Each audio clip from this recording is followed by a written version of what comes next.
fighters, considered great fighters. You want to be the best, fight the best. Ooh-wee. The mega fight is here, and this is the boxing roundtable, ready to talk Errol Spence Jr. versus Terrence Crawford. We told you we were going to make a video just on this, and here it is. I'm your man, Jose, a.k.a. the Dominican Dream, alongside the Maniac. And we are ready to talk boxing. Yeah. You guys have maybe seen one of my shorts. Yes. Have maybe seen one of our videos where I go into that fight and I give a month out prediction. Mm-hmm. But here we are giving the final prediction. Mm-hmm. Both guys are focused. Yeah. Both guys are coming to give their best. Yeah. Both guys are respecting each other. Yes. Both guys seem to be going about their training, about their strategy intelligently. Yes. But I'm not even going to talk about size yet. Fundamentals. Working behind the jab. Punch placement. Punch technique. Errol Spence. Mm-hmm. That's a real jab. That's not a pity-pat jab. That's not a usual southpaw. Let me reel you in. No. This is a pumping jab. Miguel Cotto type jab.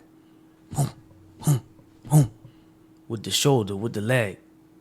A real jab. The most important punch in boxing. Errol's got it. He has that over Crawford. Power. He is the bigger fighter. He is the stronger fighter. Chin. We never even seen Errol hurt. The only time that he was arguably hurt or whatever it was when in his last fight when he dropped the mouthpiece and started looking for it against Ugas.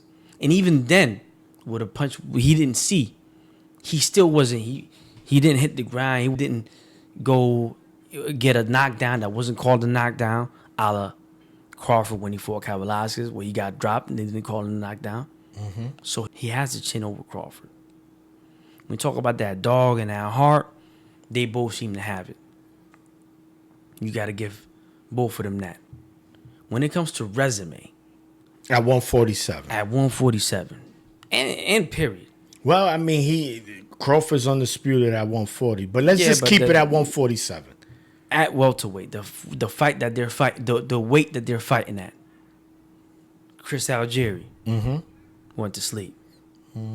Lamont Peterson stopped him. Danny Garcia beat him up like no one has.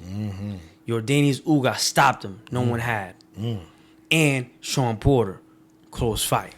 Very close fight. But one. Bro, you can't compare that to Jeff Horn. Avanesian.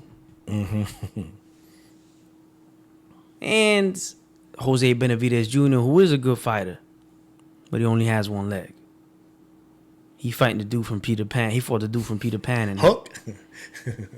Jose got skill, but you can't fight injured and limited against an elite opponent. And against an elite fighter like Terrence Crawford. Correct.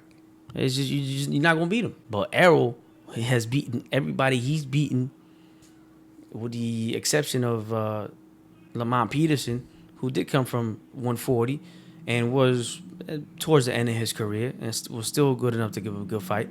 With the exception of that, all the other guys he fought were at their best. At the top. I don't know about Algieri. Yeah, but he was at his best. Algieri was at his best when he fought him. I believe he was still in his prime. And no one has stopped Algieri. And not like that. Yeah, he punished, huh? True. And Algieri's a tough guy. A guy who has no power, but he could take a punch. We seen him go down 5-6 times against Manny Pacquiao. And one of the best finishers in the history of the sport was Manny Pacquiao. Errol simply stopped him. Errol is the underdog, according to Vegas so far. And it might be that way up to the day of the fight. They say Terrence has superior skill, superior technique, maybe faster, got more dog in him. Terrence Crawford does not have better technique than Errol Spence, in my opinion. This is my opinion. Crawford can fight, and he is a boxer. But what we see in Terrence is athleticism, agility, that mongoose like the dexterity in the ring. We talk about boxing fundamentals. A guy that you want to show your kids that you're showing boxing to. You're a boxing coach. You want to put on a tape. This is how you throw a jab.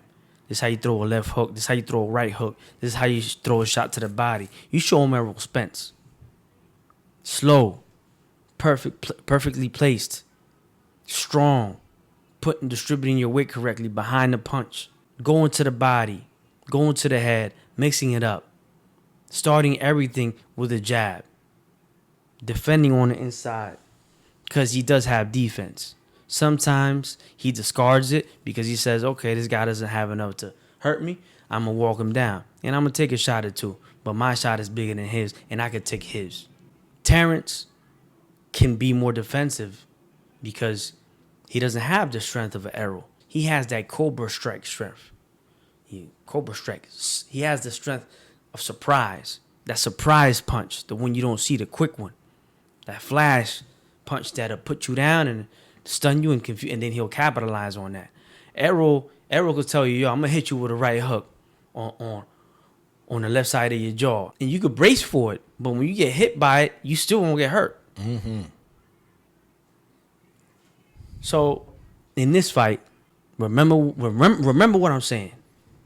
Errol Spence, mid to late round stoppage. The only way Terrence Crawford goes 12 is if Errol has mercy on him because he respects him and likes him, or Terrence Crawford gets on his Ricky Burns.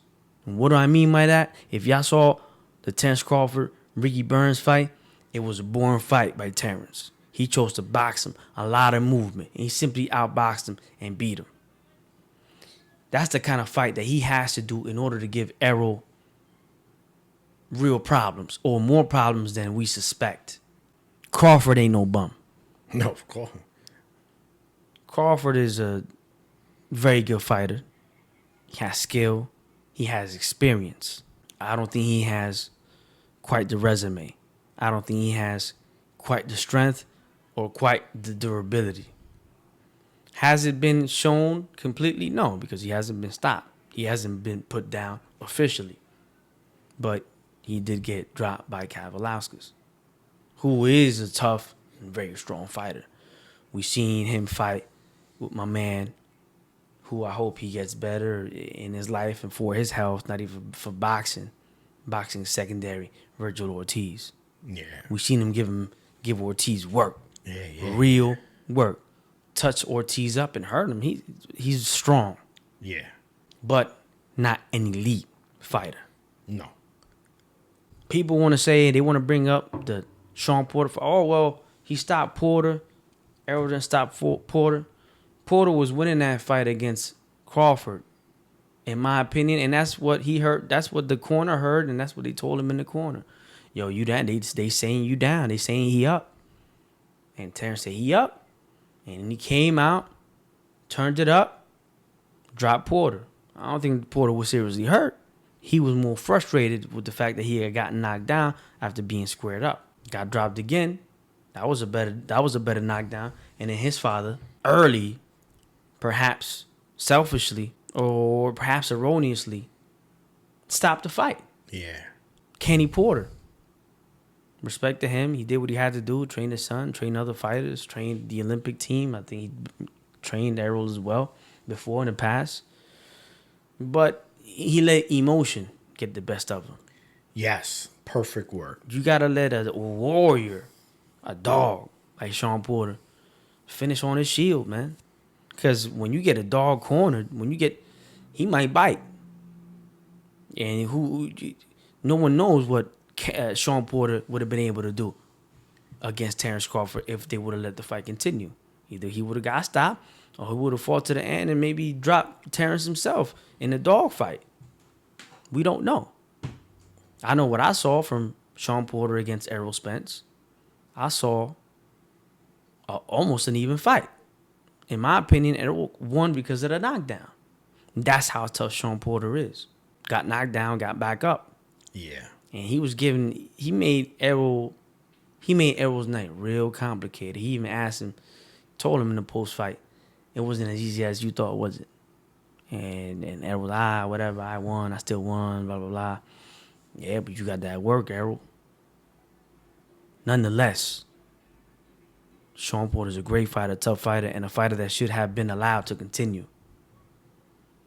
Agree. So when people cite that fight, that's what I'm gonna say. I'm gonna respond and say Kenny Porter. But I believe fundamentally, and physically, and resume-wise, and durability, strength, and ability to take a punch, that's on Errol's side. And he's a guy that's going to come in. He said it. As soon as the bell rings, I'm stepping. Doesn't mean I'm gonna be careless and pressure you. No, it means that when that bell rings, I'm gonna be ready for war. Intelligent war, because I don't do dumb war. Errol don't do stupid war.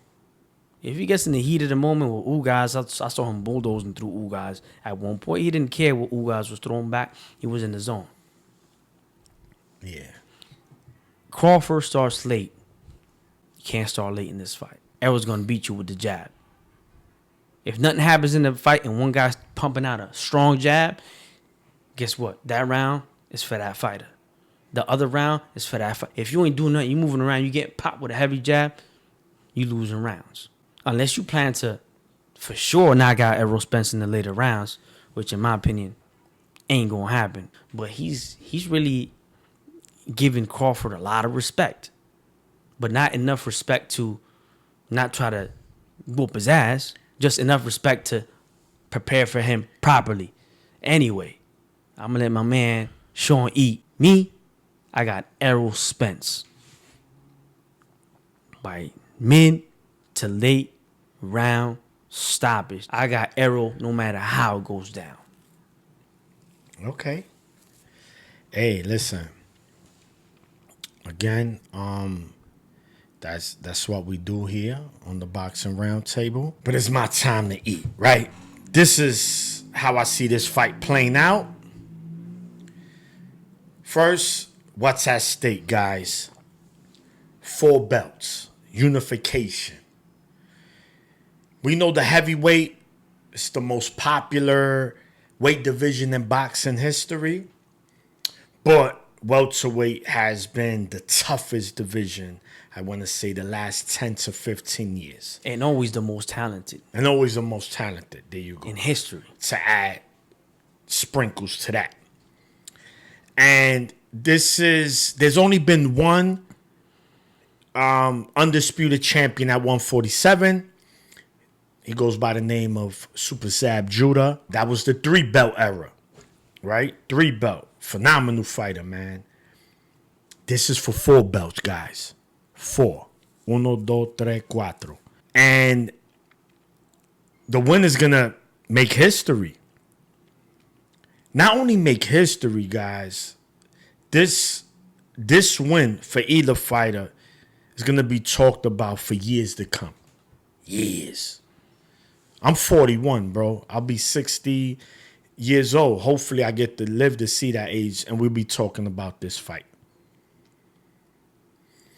One thing I love, that I like, that these fighters have, not only they champions inside the ring, but also outside the ring, right? They perfect examples.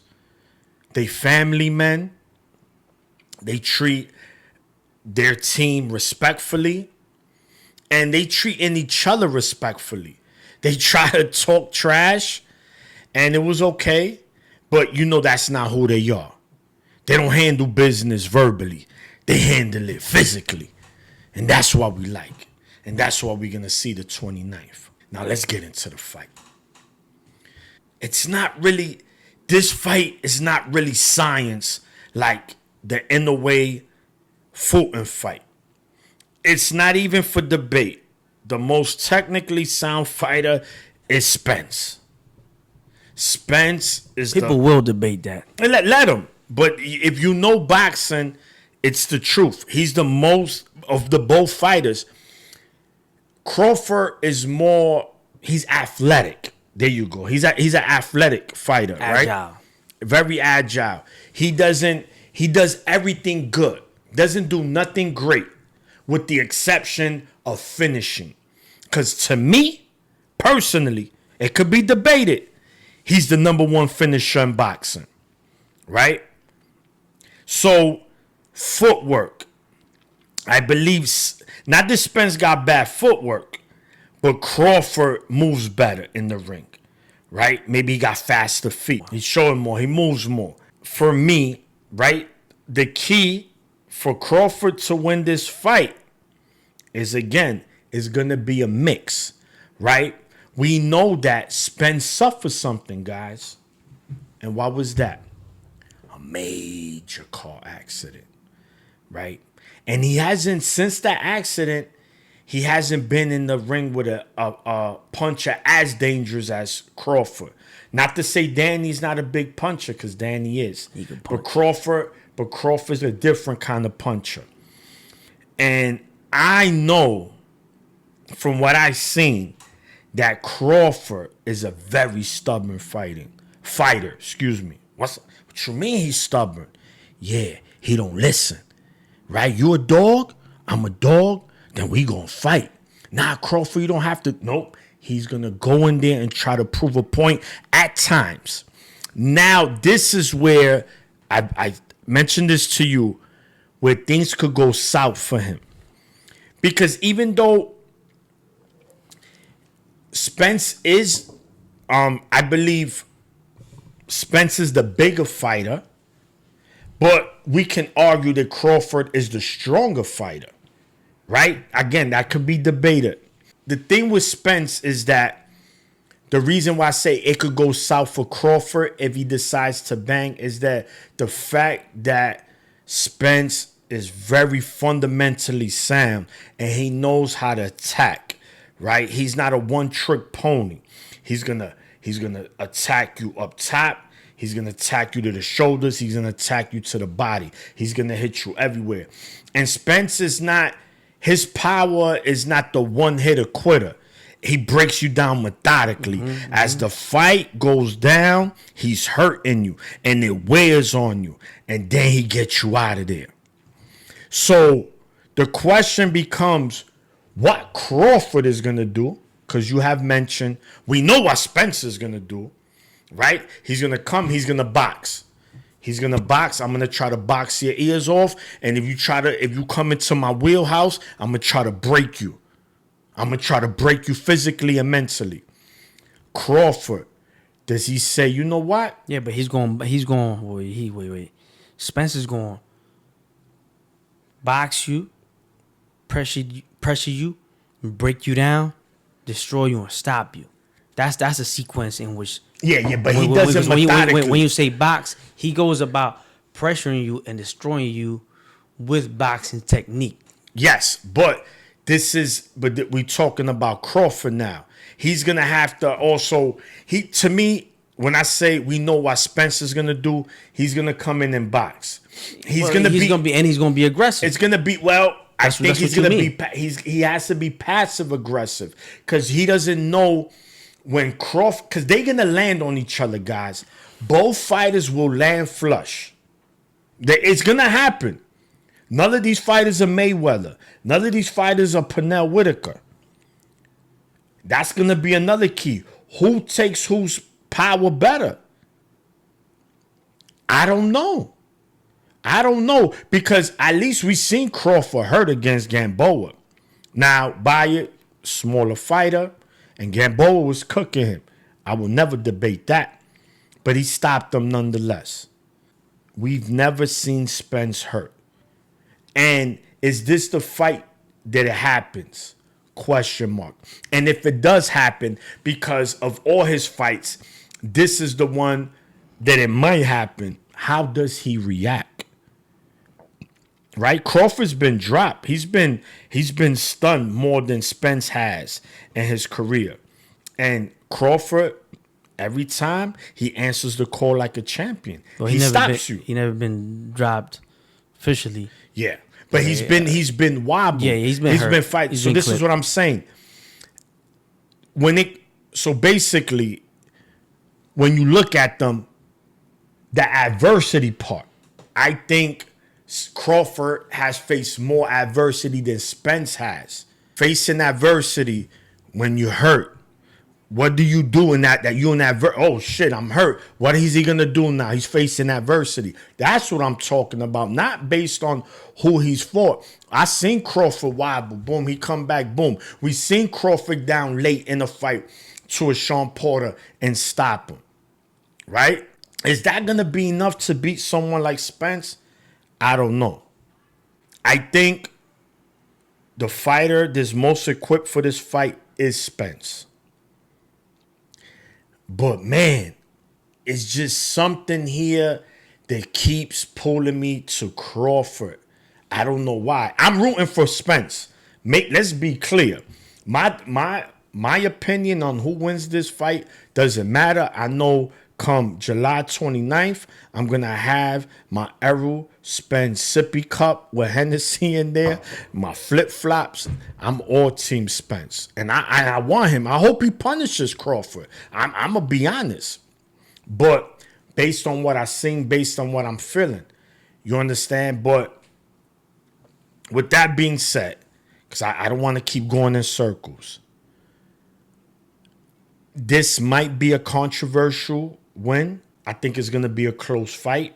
We might see both fighters not drop, if not get hurt, because I think both could stop each other. I'm going to go Crawford via split controversial decision, and I think Spence beats him in the rematch. Well, you could piggyback on that. I don't think that's going to happen.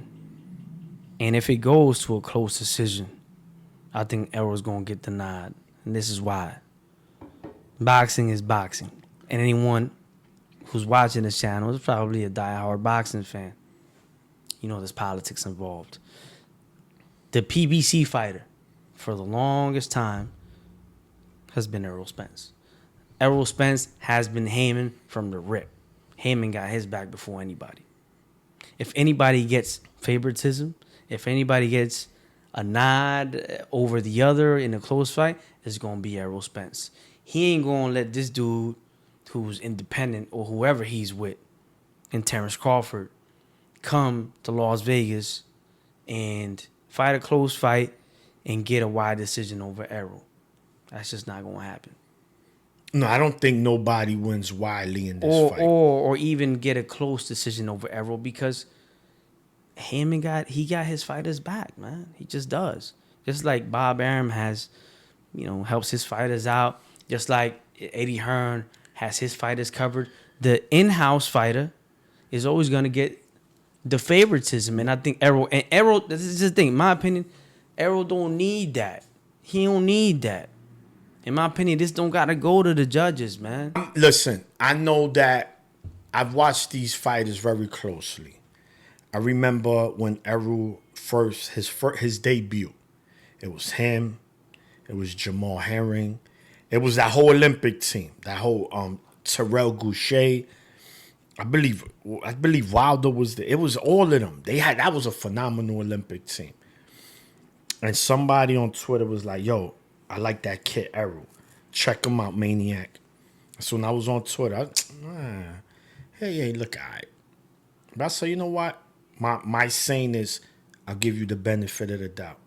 Give him time.